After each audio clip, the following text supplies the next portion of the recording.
Hello everyone, welcome to my presentation. My name is Chen Siyu. I'm an assistant professor at Harbin Institute of Technology, Shenzhen. And the presentation today is based on my recent paper published in the British Journal of Sociology of Education. And it is entitled Competing for Privilege, Aspirational Youth at a Chinese High School Entrepreneurship Competition.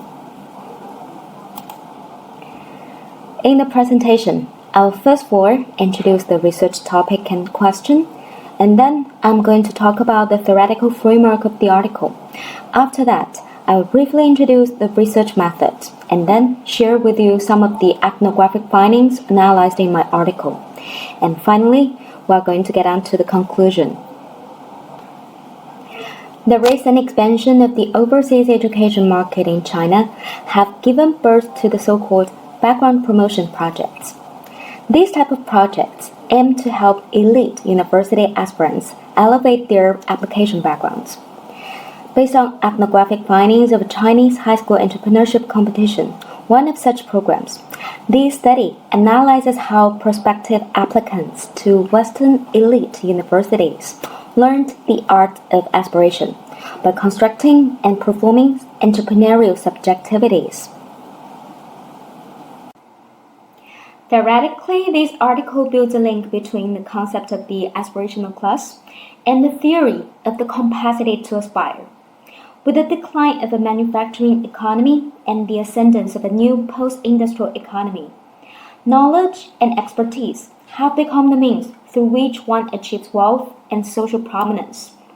The new elites who have elevated under these economic conditions are termed by Elizabeth Currid-Halkett as the aspirational class. This elite group prizes knowledge and engages in consumer practices that reflect these values and cultural capital. One of the most telling consumption habits that set them apart from other social groups is their increasingly heavy investment in their children's education.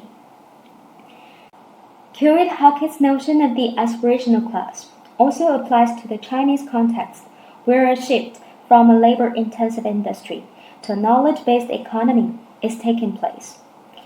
Previous studies have shown that new elite in China has also stepped up their investment in education with the goal of sending their children to elite universities in developed countries.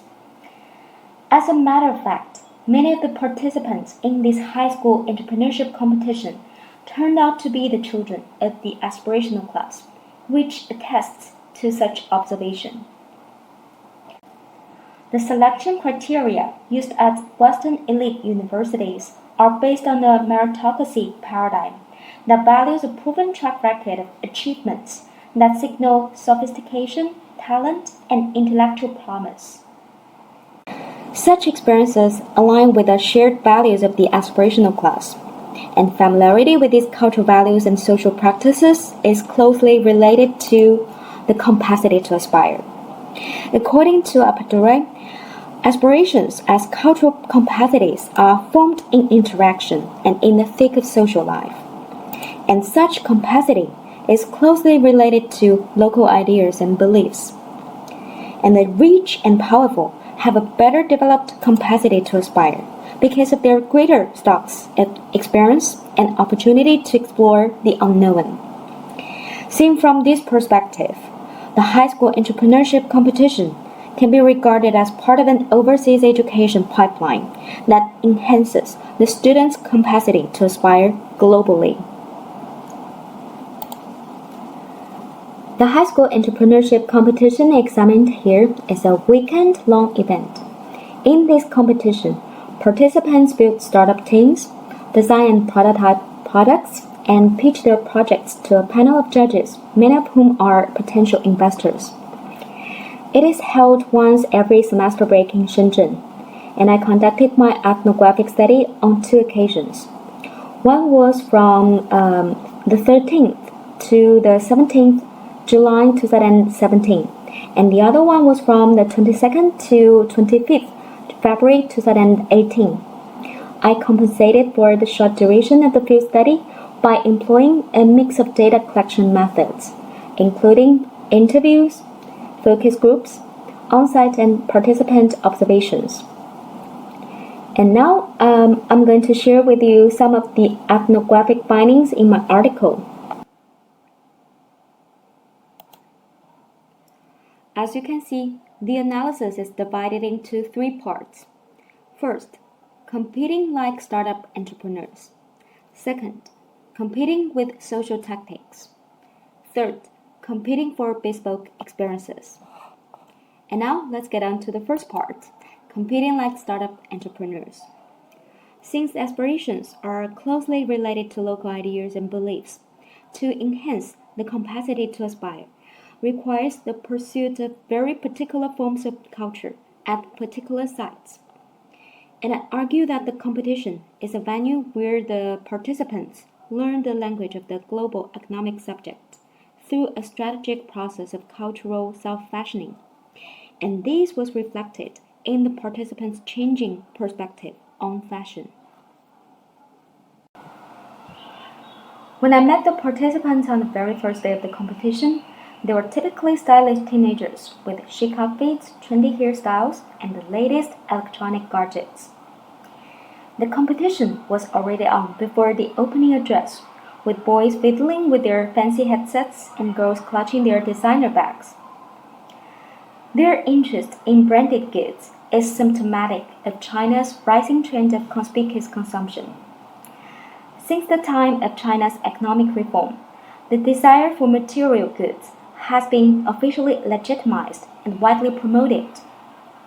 Meanwhile, China's path to modernity has heightened consumer sense of self-identity and longing for self-expression.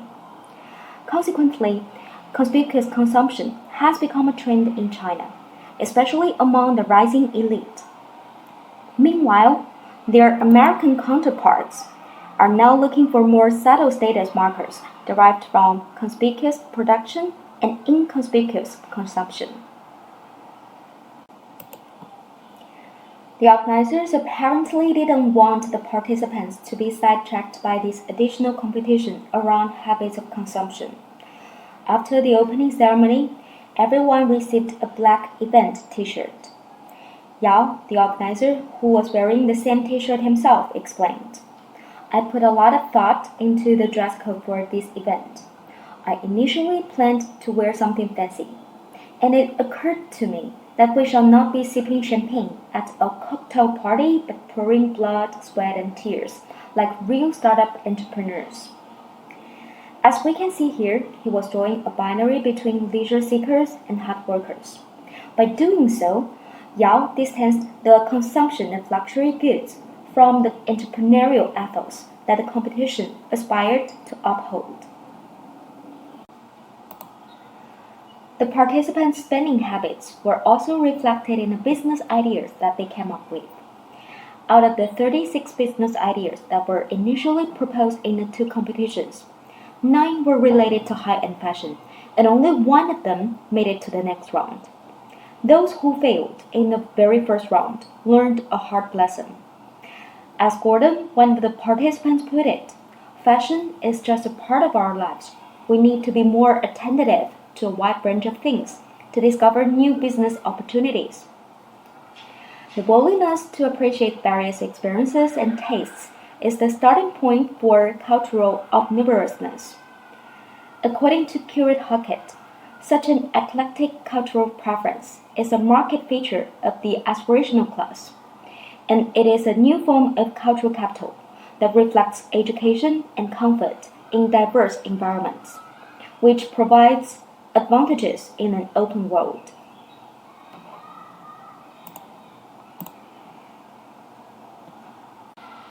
Many participants regarded making friends and building useful connections as the primary motivation for them to join the competition. This sociality and networking made the competition a platform where new class affinities were formed. To relate to each other, participants' competitive urges were balanced out by a softer emotional style. Throughout the competition, many participants focused on building relationships as much as they did on putting forward arguments. In such an amicable setting, those who were perceived as overtly competitive were seen as tactless. A dispute over online voting during the first competition is a case in point. Matthew, a team leader, reported a rival team's suspected cheating to the organizers, who proved unable to ease the tension around the issue. Accusing the organizers of rigging the competition, Matthew stormed out, leaving his team members disheartened and frustrated. The team eventually lost the competition, which, according to one of their teammates, had something to do with Matthew's rage. And she commented, "Making such a fuss was of no use in such circumstance. We could have handled it more tactfully. Matthew is smart and kind, but he seriously needs to work on his emotional intelligence. A good entrepreneur knows how to make good connections to achieve his goals." As Lawler points out, intelligence can become a metaphor for forms of knowledge that are highly class-specific. What is here referred to as emotional intelligence is as much about familiarity with a sense of elite decorum as it is about cognitive or social insight. To win the competition, participants were supposed to not only stage themselves as confident, entrepreneurial individuals, but they were also expected to exhibit a set of class-tuned competencies in relational work. The sociality of the competition, in other words, was expected to be both competitive and soft. Such adaptability represents what Bourdieu terms the dispositions of the body and mind of the elite class. In a labor market that demands the capability of gracefully handling conflict and rejection, this acute awareness and tactical expression of emotions can enable upward mobility.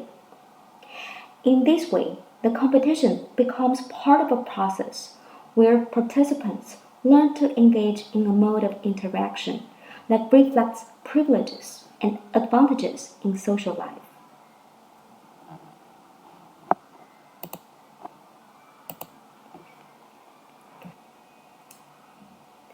Activities like the competition examined here provide the participants bespoke experiences to not only try out different life courses, but also enable them to build up a track record of extracurricular achievements.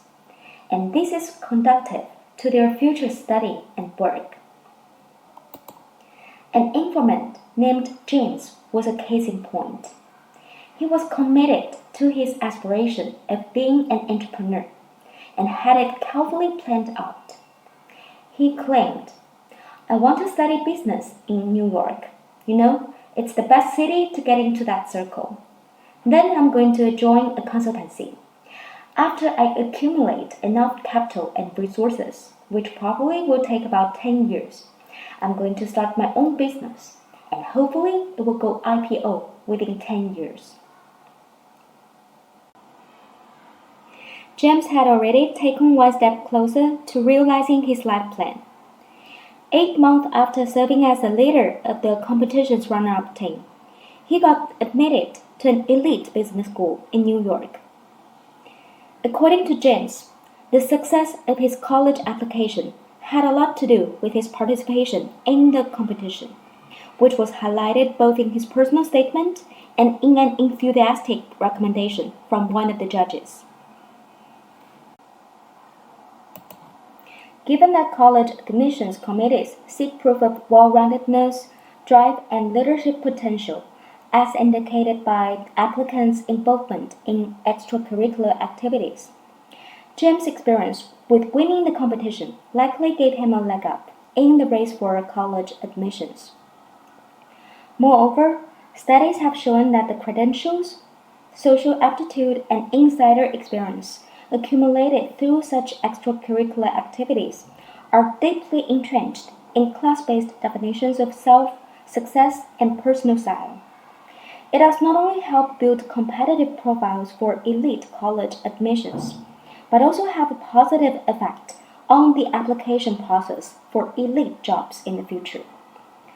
These high-status resume signals, together with a future degree from an elite business school, make James' plan to land on a consultancy job tenable. In the summer of 2017, when the first high school entrepreneurship competition took place, Some became one of the most popular buzzwords on the Chinese internet, describing a growing sentiment of depression, apathy, and lack of motivation. Some is symptomatic of the general anxiety of Chinese youth in response to the backdrop of an economic slowdown, cutthroat job competition, and increasingly unattainable home ownership. In contrast to their disenchanted peers from humbler backgrounds, the participants I encountered at the competition, whether winners or losers, leaders or followers, struck me as exceptionally ambitious, optimistic, and self-assured. Such enthusiasm and confidence are closely related to their capacity to aspire. Thriving and surviving on practice, repetition, exploration, and refutation, the capacity to aspire contains the know-how necessary to achieve one's aspirations. Events like the competition foster motivation and technical skills. It provides these elite school aspirants with a navigational map to intuit their next moves in their exploration of the future. Having had experiences that appear prestigious or of note, participants who are able to gain the capacity to aspire end up being endowed with assured optimism. Exhibited as self-confidence, this assuredness distinguishes privileged youth from their deflated lower-class peers and increases the chances of them achieving their life aspirations. The capacity to aspire likely attracts larger trends in social stratification that lead to increasingly divergent life outcomes. And this is not a uniquely Chinese phenomenon, but rather part of a global process of social differentiation happening against the backdrop of international economic restructuring. Since the 1990s, there has been a global trend towards an entrepreneurial economy that celebrates those who own the means of production by virtue of their perceived knowledge and information. With a turn to culture and creativity as privileged modes of being, the aspirational class invests heavily in education programs as a means to lock in the next generation's privileged socioeconomic position. As the bond between education, occupations, and rewards has tightened, the culture around college preparation has come to entail the pursuit of credentials, experiences, and resources that contribute to inequalities in both college admissions outcomes and occupational attainment. This study extends the scholarly discussion around the role of organized activities in elite reproduction to a global scale through the lens of background promotion projects in China. I argue that the preparatory services provided by overseas education agencies is a form of concerted cultivation. It does not only prepare applicants to navigate the admission systems of elite schools, but also enhance their capacity to aspire by offering a continuing record of individuated and skill-based experiences. For this young aspirational class, with their prospective elite educational credentials, transnational mobility, and social connections in the global labor market, what is imagined is likely to be made possible. However, their less privileged peers who are absent from these types of high school entrepreneurship opportunities may as well be out of the global economic arena. That's all for my presentation. Thank you very much for your time.